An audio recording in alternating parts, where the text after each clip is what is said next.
सिंहासनाधीश्वर आणि राजाधिराज क्षत्रिय कुलावतंस.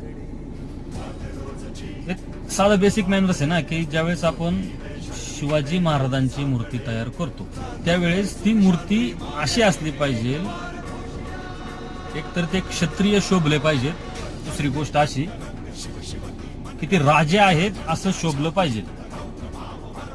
जे सिंधुदुर्गला जी राजकोटमध्ये जी मूर्ती उभा केलेली आहे त्यात तर एकतर सिंहासनाधीश्वर पण त्यात दिसत नाहीत आणि क्षत्रिय पण नाहीत. कारण क्षत्रियाची खास ओळख अशी असते की तो घोड्यावर असतो आणि हातात तलवार असते.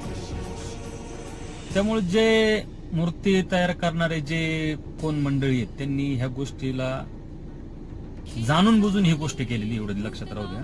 एकतर त्यांना ती मूर्ती गडबडीत तयार करायची होती